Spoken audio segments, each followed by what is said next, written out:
Oi pessoal, tudo tranquilo? Espero que sim. O vídeo de hoje nós vamos tratar aqui da Lei 4898 de 1965, que é a lei que disciplina o abuso de autoridade. Essa legislação ela tem incidência muito nos concursos relacionados à área da segurança pública e que cobre o conteúdo de direito penal. Acompanhe comigo até o final e fique ligado que nós vamos tratar dos pontos mais importantes dessa legislação. Vamos lá?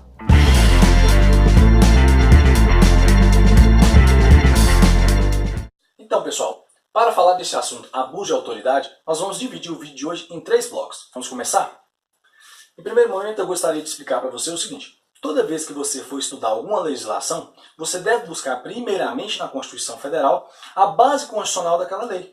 Isso mesmo. Isso porque a gente vigora um sistema de hierarquia de normas. E a nossa Constituição, ela ocupa o ápice dessa hierarquia. Então, toda legislação infraconstitucional, ela terá uma base normativa constitucional. Então, é a partir desse estudo que você já também consegue vislumbrar se aquela legislação, ela respeita a Constituição Federal.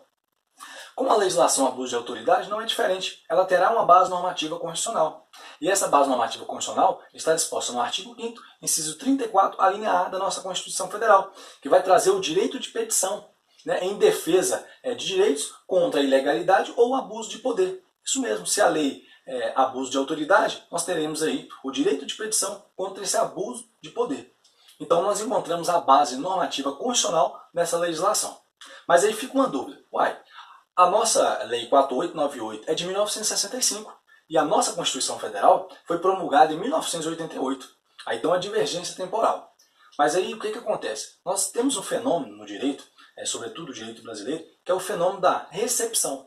Essa recepção ela vai ocorrer quando vier uma nova Constituição, quando a Constituição nova for elaborada, toda aquela legislação que vigorava anteriormente a essa elaboração dessa Constituição, ela pode ser recepcionada pela Constituição.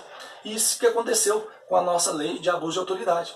Mesmo sendo escrita num contexto ali de regime militar, porque ela é de 1965, ela foi recepcionada pela nossa Constituição, só para situar essa divergência temporal.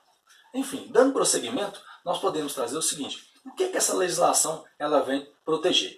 Então, no artigo 1º da lei, nós já vamos encontrar ali o direito de representação e a disciplina do processo civil, administrativo e penal contra as autoridades que cometeram no exercício da função abusos de poder. Então, nesse sentido, nós teremos aqui, no artigo 1º, essa relevância com o artigo 5º, inciso 34, a linha A, que traz o direito de petição. Pessoal, mas qual que é o bem jurídico tutelado? Qual que é o bem que essa legislação protege? E aí nós teremos a sistemática também na Constituição Federal. Porque quando você vai no artigo 3º e artigo 4º dessa legislação de abuso de autoridade, você vai encontrar direitos e garantias fundamentais. Então essa lei ela protege direitos e garantias fundamentais. Os bens jurídicos tutelados são direitos e garantias fundamentais dos indivíduos contra abuso das autoridades no exercício das funções públicas. Então o artigo 5º ele traz para nós todos os direitos e garantias. Aí nós teremos aí a inviolabilidade do domicílio, a liberdade de consciência e de crença, a liberdade de locomoção, dentre outros direitos e garantias fundamentais. Então o bem jurídico tutelado é isso. E mais do que isso, além dos direitos fundamentais, essa legislação também vai proteger o regular funcionamento da administração pública. Isso mesmo, porque é um bem jurídico protegido ali também. A administração pública, ela precisa que os seus agentes sigam aí o princípio da legalidade, que as suas condutas sempre tenham base normativa, base na lei. Então, se um agente de autoridade ele viola um direito fundamental de determinada pessoa, ele também está violando o regular funcionamento da administração pública. Passadas essas considerações, nós chegamos aqui em quais os sujeitos envolvidos nessa legislação de abuso de autoridade. E aí, estudando o desdobramento das situações dos crimes, nós temos aí a nomenclatura de sujeitos, ativo e passivo. O sujeito ativo dessa legislação de abuso de autoridade é a própria autoridade pública, ou seja, aquele agente investido de poder. No exercício da sua função, quando ele comete algum abuso de autoridade, ele é aí o sujeito ativo. Ele está praticando aquela ação que não deveria fazer. E o sujeito passivo? O sujeito passivo é aquele que sofre a ação feita, aquela ação abusiva, pelo esse agente público. Então, quem que vai ser esse sujeito passivo na lei de abuso de autoridade? Pessoal, e aí que tem que ficar esperto, porque isso é assunto de prova. Você vai ter dupla subjetividade de sujeito passivo. Isso mesmo, você vai ter o sujeito passivo imediato. Quem é este? É aquela pessoa, é o indivíduo que tem o seu direito fundamental violado. Esse é o sujeito passivo imediato.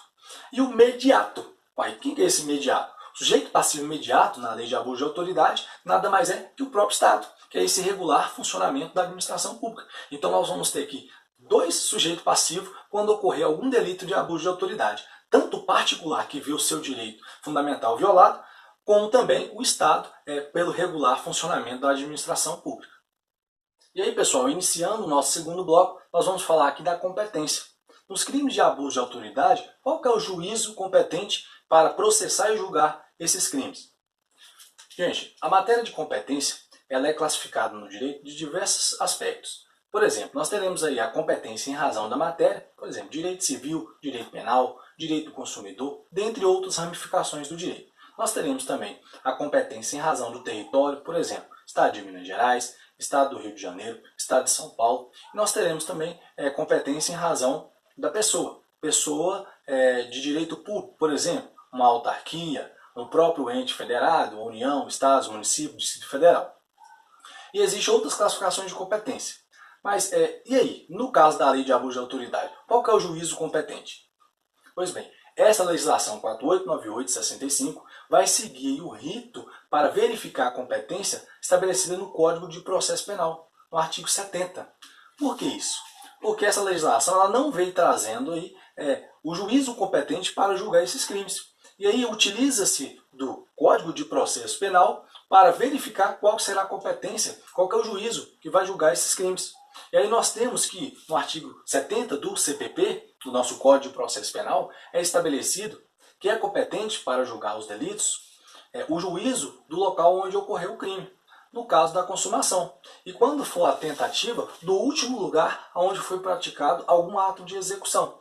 Então, seguindo a sistemática do Código de Processo Penal, na lei de abuso de autoridade segue essa regra. O local onde ocorreu o crime é que será o juízo competente para julgar aquele delito.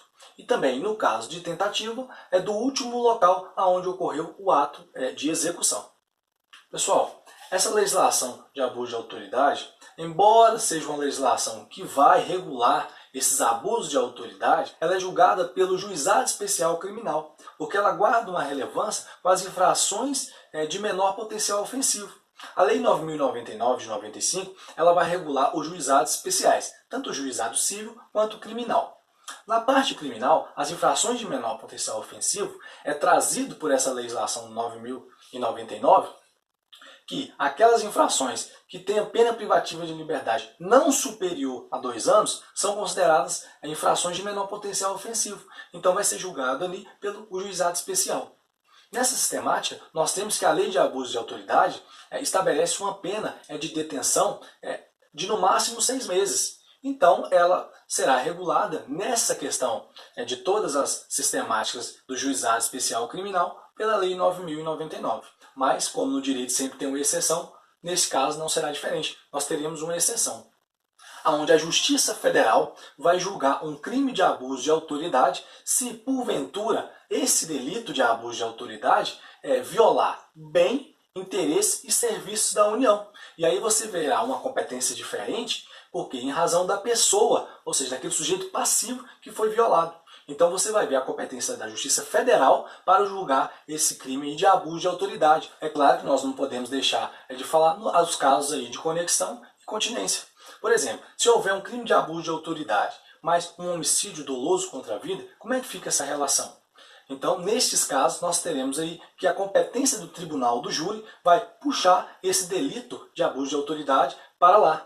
Então, nessa sistemática, nós teremos que o tribunal do júri será competente para julgar os dois crimes, tanto de abuso de autoridade quanto o crime doloso contra a vida, porque se trata de uma competência especial, bem específica, que vai julgar ali os crimes dolosos contra a vida. E aí, para fechar esse vídeo hoje, iniciando o nosso terceiro e último bloco, nós vamos falar aqui sobre a confusão que é estabelecida na hora do estudo dessa legislação com a situação da representação nos crimes de ação penal pública condicionada à representação e a situação do direito de representação do processo civil, penal e administrativo contra essas autoridades que cometeram abuso de autoridade, disposta no artigo 1º da lei. Gente, o direito de representação estabelecido no artigo 1º, ele não se confunde com a representação da ação penal pública condicionada à representação. É disso que a ação penal ela será pública, subdividindo em ação penal pública condicionada à representação, onde aquela pessoa ofendida, onde a vítima tem que representar junto ao Ministério Público para que o Ministério Público possa iniciar, por meio da denúncia, essa ação penal. E nós teremos a ação penal pública incondicionada, onde o Ministério Público ele não será provocado por uma representação, ele vai agir de ofício. O Estado age de ofício nos casos de crimes de ação penal pública incondicionada. E o direito de representação dessa lei de abuso de autoridade, ele está relacionado com o direito de petição, que nós falamos aqui no início do vídeo. Então não se confunde a representação da ação penal pública condicionada com o direito de representação, que guarda a relação aí com o direito de petição estabelecido na nossa Constituição Federal. E aí, qual é a ação penal cabível, então, nos crimes de abuso de autoridade? Nós teremos aí a ação penal pública incondicionada. Nós teremos aí o Estado também como vítima mediata nesses crimes de abuso de autoridade. Então nós teremos uma sistemática aí da ação penal pública incondicionada. É esse direito de representação que o indivíduo que tem o seu direito fundamental violado, ele nada mais é do que uma notícia que será encaminhada tanto para aquela autoridade superior que possa regular esse processo e aplicar uma penalidade pelo esse agente da autoridade que cometeu esse abuso, ou encaminhar aí para o Ministério Público essa notícia de que esse fato ocorreu. Tanto é que a legislação de abuso de autoridade traz a situação que não é necessário a denúncia, por exemplo, para iniciar o processo. Então não se confunde o direito de representação com a representação estabelecida na ação penal pública condicionada à representação. Aqui, na lei de abuso de autoridade, nós teremos a ação penal pública incondicionada, aquela que independe de representação. O Estado, o órgão acusador, o Ministério Público, ele age de ofício.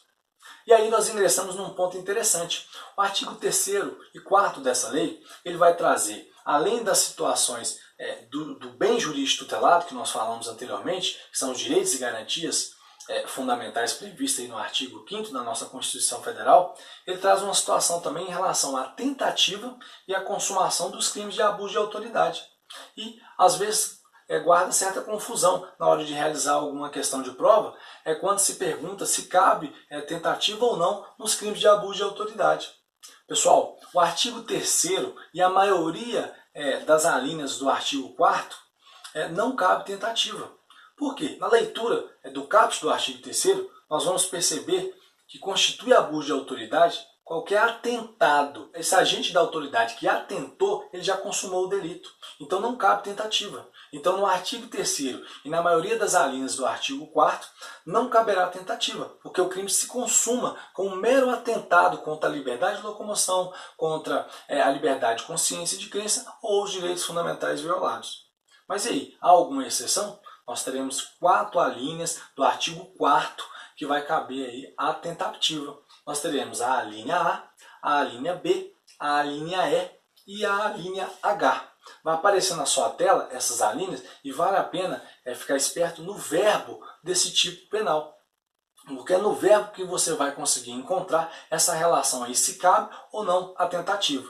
Por quê? Dentro da sistemática do estudo do crime, nós temos aí o intercrimes, que é conhecido como caminho do crime. O que prevalece aqui, o caminho do crime, ele é a fase de cogitação, a fase de preparação, a fase de execução e a fase de consumação. Quando você lê o verbo do tipo e consegue vislumbrar essas 3 primeiras fases, a partir da segunda, que é os atos preparatórios, se eles configurarem crime e for impedido aquele indivíduo dele praticar aquele delito que ele visa, que ele tem a intenção no final de fazer, cabe a tentativa. Porque a tentativa disposta no nosso artigo 14 do Código Penal, ela vai trazer uma relação que é quando a agente não consegue realizar o delito por forças alheias à sua vontade. É aquela situação, ele quer fazer, mas não pode, porque uma força externa, uma pessoa, uma adversidade, o impede que ele realize aquele delito. Então, nesse caso, caberá a tentativa. Pessoal, esses foram os pontos mais importantes dessa legislação, abuso de autoridade. Uma leitura simples e objetiva dessa legislação, sobretudo nas diferenciações aí, das penalidades administrativas, civil e penal, vai fazer com que você gabarite as questões com todo esse arcabouço que nós falamos aqui. Fique ligado, não perca os próximos vídeos, se inscreva no canal e compartilhe, porque isso é uma forma da gente dividir esse espaço de conhecimento com mais pessoas. E o canal está crescendo paulatinamente. Um forte abraço, conto com vocês e até o próximo vídeo.